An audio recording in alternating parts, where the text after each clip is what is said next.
Baby, you're all that I want when you're lying here in my... Walang warrant para sa aresto kahit sa search man lang.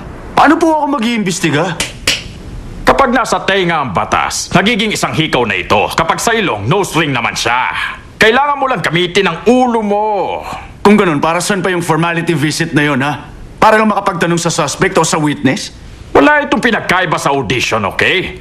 Isa pa, alam mong off the record yun, hindi ba? Pero kung gusto mo, pwede kang gumamit ng ballpen.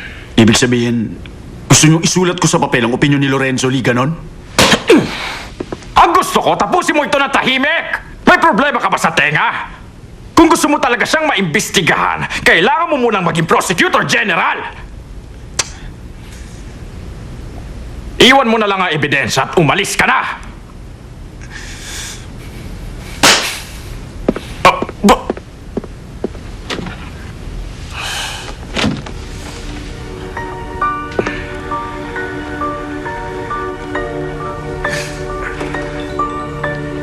Yes. Kaka-fax ko lang dyan ng ebidensya ngayon. Ebidensya galing kay Gaspar. Akala niya kung sino siya.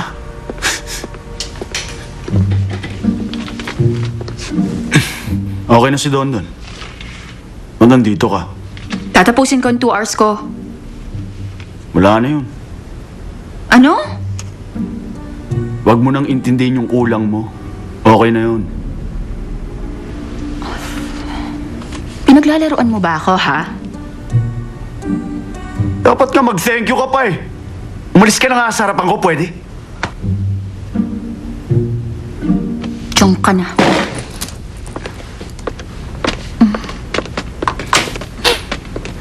Six na pala. Magpa-deliver tayo. Tapos diretso na. Bibigyan ko ng hikaw si Lorenzo Lee na bagay sa kanya.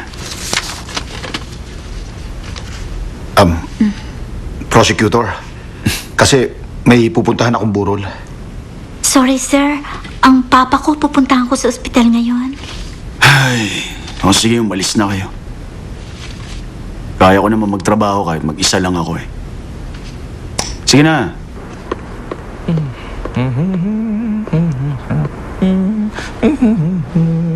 Sir Claudio, Oh, salamat po sa lahat-lahat. hindi ka pwedeng umalis ng basta na lang. Kung gusto mo, sabay na tayong mag-dinner.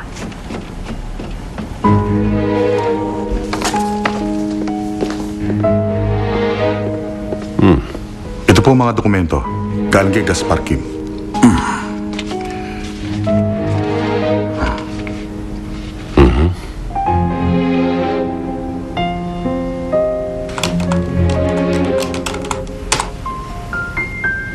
Ala.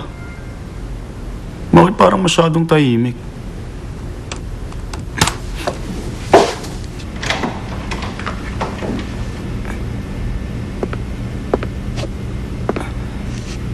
Nakakatakot tuloy.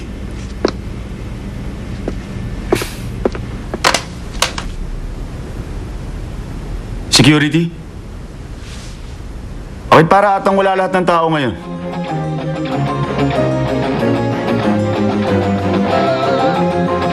Nag-nominate ang kalabang party ng environmentalist. Mahalagang manalo sa eleksyon, pero kailangan ko ng tao madaling kontrolin. Sino naman ang gusto mo kung ganon? Kay Mauricio Sentro ang lahat. Kaya ang ibig sabihin, merong mayamang nag-sponsor kay Mauri. Nakuha mo na? Congressman Lee, kung maaari, sumama kayo sa opisina. Ano? Ano bang klaseng ugali ang pinapakita mo? Sinuhulan siya, sabi ni Gaspar Kim. Pero sabi ni Congressman Lee, hindi yun bribe. At ginamit ito sa tama. At dahil doon, hindi ko maisasara ang kasong to.